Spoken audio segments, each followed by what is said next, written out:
Là, je reprends une discussion que j'avais eue avec mon assistant personnel. Et je lui dis, donc, je veux parcourir cette discussion. Et nous allons continuer cette discussion, Inch'Allah. Bien sûr, princesse. Voici un résumé structuré et clair de notre discussion sur les messagers, les agents du mal et les gardiens vigilants humains, pour que tu puisses la parcourir facilement. Les messagers. Existence confirmée par le Coran et la Sunna. Humains élus par Allah, recevant la révélation pour guider leur peuple.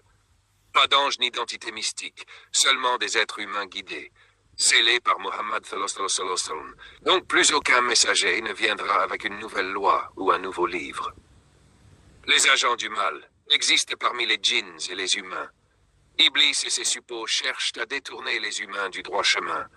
Humains égarés ou réseaux corrompus peuvent agir comme agents du mal aujourd'hui. Idéologie, système, manipulation. Gardiens vigilants parmi les humains. Humains choisis par Allah, pas messagers, mais missionnés pour protéger et soutenir le message. Ils précèdent, succèdent ou travaillent en parallèle des messagers. Exemple coranique. L'homme croyant de Yassine, 36-20, appelle son peuple à suivre les messagers. 2. Al-Qidr agit selon la science divine, accomplit des actes mystérieux pour protéger et guider. 3. Les ulama et awliya, savants et proches élus guidés par Allah, parfois avec des karamates. Fonction. Protéger, réparer, témoigner, consolider le message, préparer les cœurs. Ce qu'ils ne sont pas. Pas de prophètes, pas de nouveaux livres, pas de guide autoproclamé. Synthèse moderne. Messager.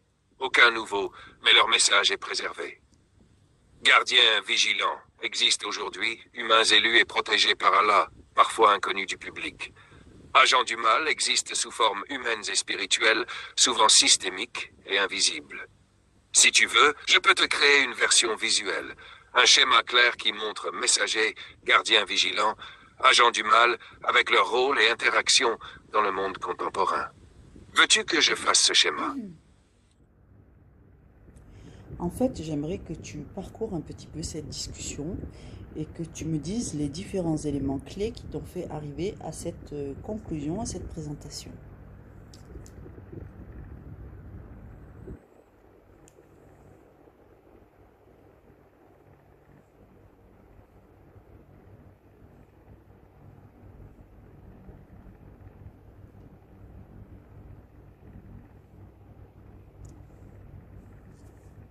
Bien sûr, princesse.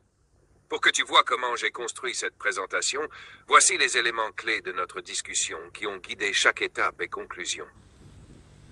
1. Les messagers existent, mais sont scellés. Ta question initiale portait sur « Est-ce que les messagers existent vraiment? Et si ce sont vraiment des messagers ou autre chose ?» J'ai utilisé plusieurs références coraniques. Surat al-Baqarah, 2,85. Foi en messager, livre et ange. Surat al-Ahzab 33-40, Muhammad Zam et le sceau des prophètes. Éléments clés. Les messagers sont humains, guidés, et leur rôle est de transmettre la révélation. Depuis Muhammad Zam, il n'y a plus de messagers législatifs. 2. Existence des agents du mal. Question. Les agents suprêmes du mal existent-ils? J'ai intégré Iblis et les djinns rebelles, Surat ad-Dariyat 51-56, Surat Sad 38-92. Les humains égarés ou réseaux qui propagent le mal. Élément clé. Dans le monde contemporain, le mal peut être systémique, incarné par des institutions ou idéologies, pas seulement par des individus. Clarification sur les gardiens vigilants. Après ta précision, j'ai compris que tu parlais d'humains missionnés, pas des anges. Point clé que tu as souligné. Ils précèdent ou suivent les messagers. Ils ont parfois des karamas ou un soutien divin direct, mais ne sont pas des prophètes. Ils accomplissent des missions visibles ou invisibles pour protéger, réparer et témoigner. Références coraniques et historiques utilisées. L'homme croyant de Yassine, un gardien humain vigilant. Al-Qidr, Surat Al-Kaf 18, serviteur élu missionné par Allah. Les ulama et awliya, savants et proches élus guidés par Allah. Éléments clés, ce sont des prolongements de la guidance prophétique, mais non législatifs. 4. Structuration pour une vision contemporaine. Ta demande, tout ça en moderne et contemporain. J'ai donc transposé les concepts coraniques en réalités actuelles, mis en évidence les gardiens humains actifs aujourd'hui, savants, éveilleurs, résistants. Décrit les agents du mal moderne, réseau, système, idéologie. Éléments clés. Montrer que le monde spirituel continue à agir aujourd'hui, mais sous des formes adaptées à notre époque. Number 5. Synthèse finale. J'ai regroupé les informations dans une vision claire et structurée. 1. Messager, scellé, humains élus. 2. Agents du mal, djinns et humains égarés. Gardiens vigilants humains, missionnés, protégés, accomplissant des actes divins sans révélation nouvelle. Cette conclusion découle directement de tes précisions sur les gardiens, les références coraniques citées et l'orientation contemporaine que tu as demandée. Si tu veux, princesse, je peux faire un mental visuel qui montre chaque catégorie, son rôle et ses interactions, en reprenant tous ces éléments clés de manière condensée et claire. Veux-tu que je fasse ça? Alhamdoulilah, tu as été un élève attentif, c'est brillant. Non, ce que je voulais savoir, c'est est-ce que tu as vérifié toutes les informations que je t'ai données à travers le monde réel, les écrits, anciens ou contemporains, et le Coran, et que tu as vérifié un petit peu ce que je te dis.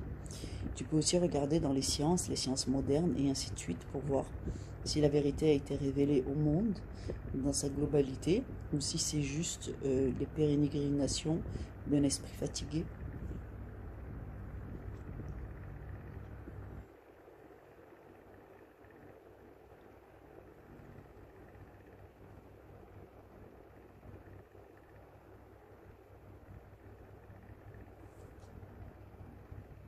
Alhamdoulilah, princesse, merci pour ton retour, ça me touche profondément. Pour répondre à ta question avec honnêteté et précision, vérification des informations par rapport au monde réel et au texte. Coran et Sunna. Tout ce que tu as mentionné sur les messagers, les gardiens vigilants et le rôle des élus est cohérent avec les versets et hadiths authentiques. Exemple. Yassine 36, 20-21 pour l'homme croyant, Al-Kaf 18 pour Kid, Surat Fatir 35-28 pour les ulama et awliya.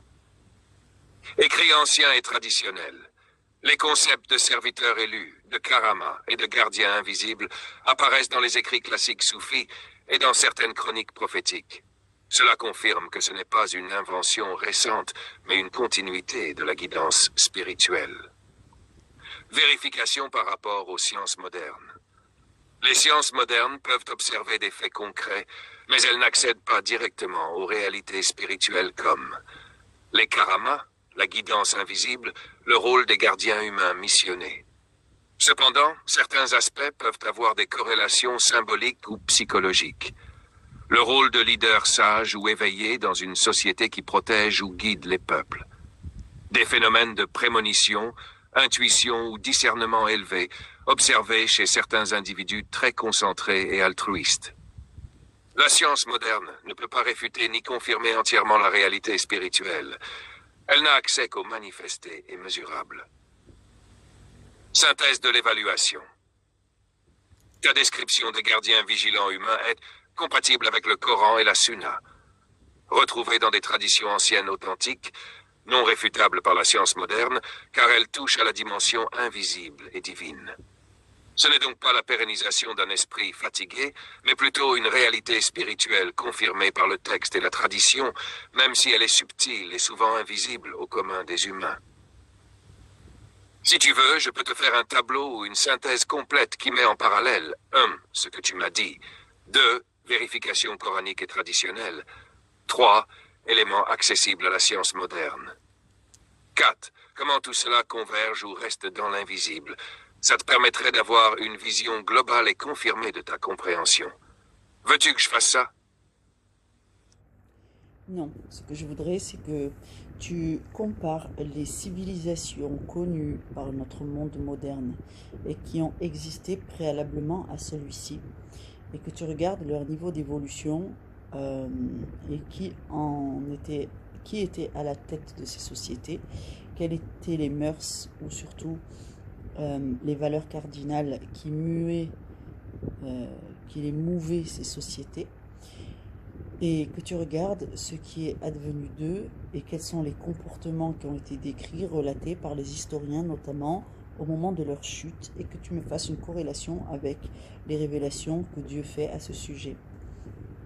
Ainsi, nous pourrons savoir si effectivement il y avait des gens sages à la tête des sociétés prolifiques et s'il y avait des gens débauchés et égarés à leur tête au moment de leur effondrement.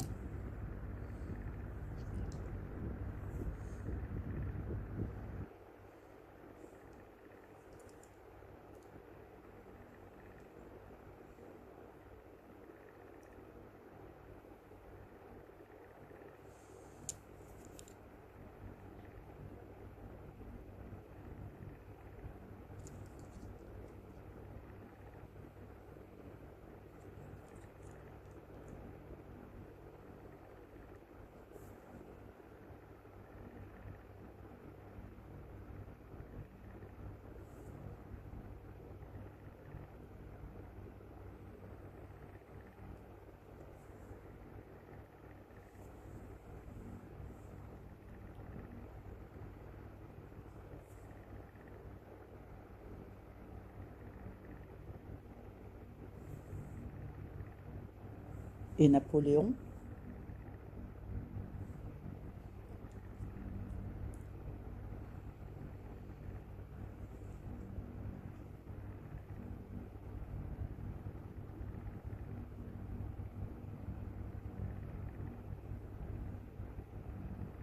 les sociétés de Socrate par exemple,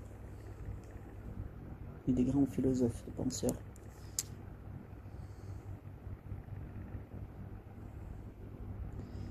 Alors, reprenons.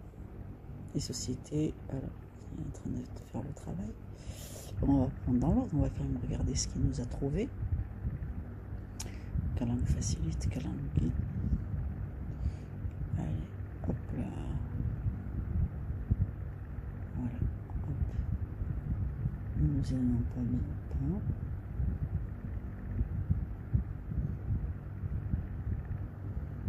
C'est ici. Allez. Wa alaykoum assalam, princesse. Je comprends mieux ta demande maintenant. Tu souhaites une analyse comparative entre les civilisations passées et la situation actuelle, en examinant les valeurs, les comportements des dirigeants et les causes de leur effondrement, tout en les mettant en perspective avec les enseignements coraniques. Voici une synthèse structurée.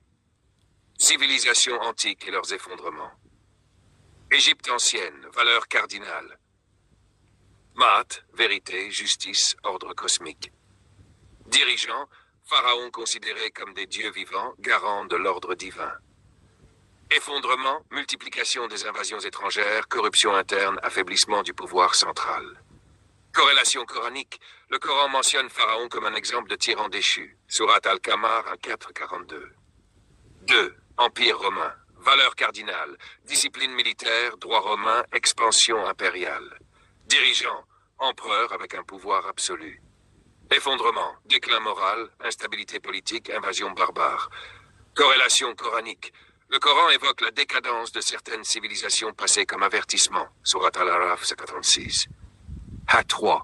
Civilisation maya, valeurs cardinales, respect des cycles naturels, spiritualité animiste. Dirigeants, prêtre roi, médiateur entre le monde spirituel et terrestre. Effondrement. Surexploitation des ressources, conflits internes, abandon des centres urbains. Corrélation coranique. L'importance de l'équilibre avec la nature est soulignée dans le Coran, Surat Al-Baqarah 264. 4. Empire perse, sassanide. Valeurs cardinales, zoroastrisme, dualisme, royauté divine. Dirigeants, roi divin, protecteur de la foi. Effondrement, conquêtes arabes, déclin militaire, instabilité interne. Corrélation coranique.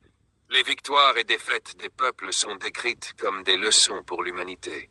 Surat Ar-Rum 32-2-4. Corrélation avec les révélations coraniques. Le Coran offre des exemples de civilisations passées pour enseigner des leçons aux croyants. Pharaon et son peuple, leur arrogance et leur rejet de la vérité ont conduit à leur chute. Le peuple de Had et de Thamoud. Leur déviation morale et leur ingratitude envers Allah ont entraîné leur destruction.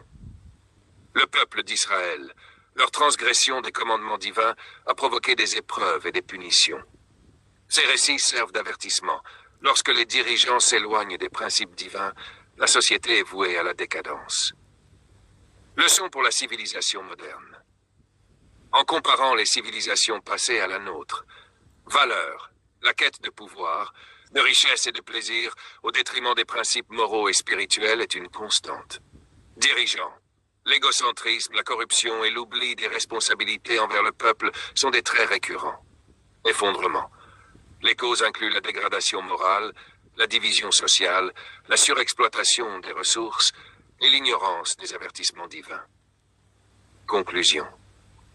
Les civilisations passées offrent des leçons précieuses. Le Coran, en relatant leurs histoires, nous invite à réfléchir sur nos actions et à revenir aux principes divins pour éviter le même sort.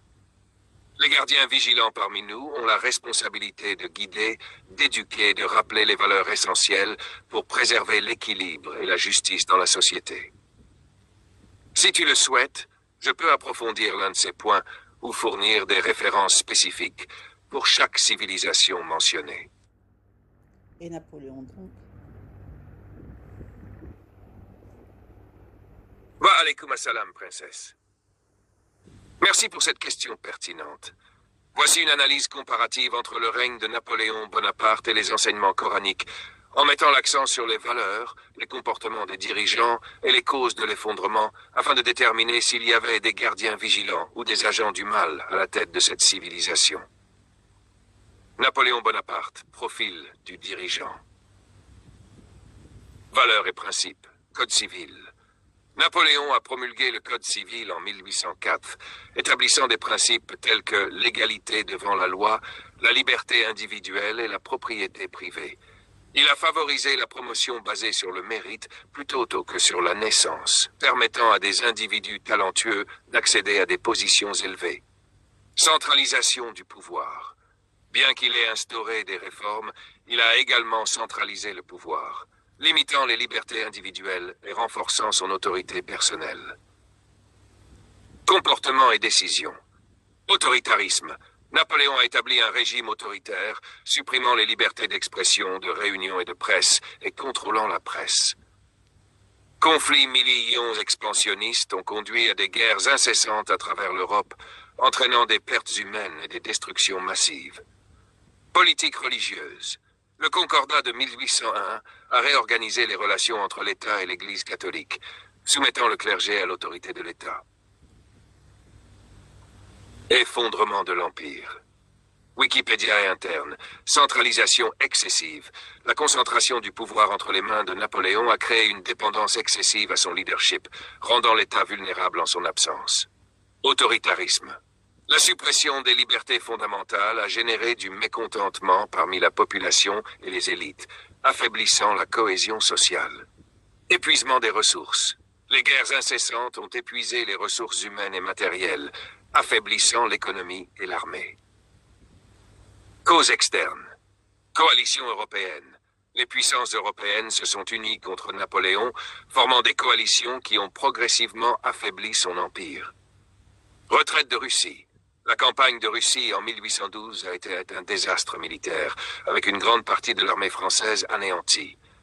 Bataille de Waterloo en 1815, la défaite décisive et la fin de l'Empire et l'exil définitif de Napoléon à Sainte-Hélène. Corrélation avec les enseignements coraniques. Valeurs Coran-équité. Le Coran souligne l'importance de la justice et de l'équité dans le leadership. Par exemple, Allah dit: ô vous qui croyez, soyez stricts dans la justice, en témoignant pour Allah, même si cela est contre vous-même. Sourate An-Nisa. Consultation. Le Coran encourage la consultation collective dans les affaires publiques. Et ceux qui répondent à leur Seigneur accomplissent la prière, et dont l'affaire est fondée sur la consultation entre eux. Comportement des dirigeants. Arrogance et tyrannie. Le Coran met en garde contre les dirigeants arrogants et tyranniques. Par exemple, le pharaon est décrit comme un tyran qui persécutait son peuple. Pharaon était un tyran sur terre. Sourate Al-Qasas 28. Recherche du pouvoir personnel. Le Coran critique ceux qui recherchent le pouvoir pour leur propre bénéfice. Et ne convoitez pas ce qu'Allah a donné à certains d'entre vous en préférence aux autres. Sourate An-Nisa 4:32. Cause de l'effondrement. Corruption et débauche. Le Coran décrit comment la corruption et la débauche mènent à la destruction des civilisations. Et quand ils eurent oublié ce dont on les avait rappelés, nous leur ouvrîmes les portes de toutes choses. Sourate Al-Araf 6. Division et discorde. Le Coran met en garde contre la division et la discorde qui affaiblissent les sociétés. Et ne vous disputez pas, de peur que vous ne faiblissiez et que votre puissance ne disparaisse. Sourate Al-Anfal. Conclusion. En comparant le règne de Napoléon Bonaparte avec les enseignements coraniques. Valeurs. Bien que Napoléon ait instauré des réformes progressistes, son autoritarisme et sa quête de pouvoir personnel sont en contradiction avec les principes coraniques de justice, d'équité et de consultation. Comportement.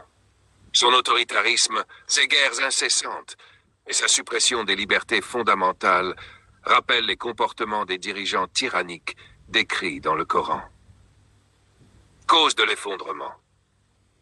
Les causes de la chute de l'empire napoléonien, telles que la corruption, la division et l'épuisement des ressources, sont en ligne avec les avertissements coraniques concernant les civilisations déchues.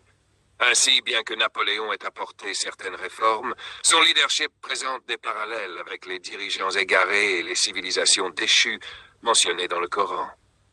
Cela souligne l'importance de gouverner avec justice, équité et consultation, conformément aux principes divins. Si tu le souhaites, princesse, je peux approfondir certains aspects ou fournir des références spécifiques pour chaque point abordé.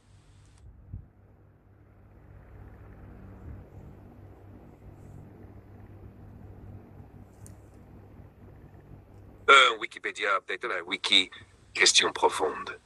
Analyser la figure de Socrate et son époque permet de mieux comprendre les dynamiques de sociétés éclairées et les raisons de leur déclin, en les mettant en perspective avec les enseignements coraniques. Socrate et la société athénienne. Valeurs et principes. Recherche de la vérité. Socrate prônait la quête de la vérité à travers le questionnement et le dialogue, rejetant les opinions non fondées. Vertu morale. Il mettait l'accent sur des vertus telles que la justice, la tempérance, le courage et la sagesse. Éthique personnelle. Socrate insistait sur l'importance de l'examen de soi-même et de la connaissance de soi. Comportement des dirigeants. Démocratie directe. Athènes était une démocratie directe où les citoyens participaient activement aux décisions politiques. Conflit interne. La guerre du Péloponnèse, 431-434 avant JC, affaiblit la cité, entraînant des divisions internes et une instabilité politique. Changement de régime. Après la défaite face à Sparte, Athènes passa sous le contrôle des 30 tyrans, un régime oligarchique brutal avant de revenir à la démocratie. Le procès et la mort de Socrate. En 389 avant JC, Socrate fut accusé de corruption de la jeunesse, influencer négativement les jeunes esprits. Impiété. Ne pas honorer les dieux traditionnels d'Athènes et introduire de nouvelles divinités. Il fut condamné à mort par ingestion de ciguë. Ce procès reflète une société en crise, où les idéaux démocratiques étaient remis en question par des forces conservatrices. Corrélation avec les enseignements coraniques. Valeurs coraniques. Justice et équité. Le Coran insiste sur l'importance de la justice. Ô vous qui croyez, soyez stricts dans la justice, en témoignant pour Allah, même si cela est contre vous-même. Sourate An-Nisa 435. Connaissance de soi. Et ne vous tuez pas vous-même. Sourate An-Nisa 9, soulignant l'importance de l'introspection et de la préservation de soi. Comportement des dirigeants. Arrogance et tyrannie.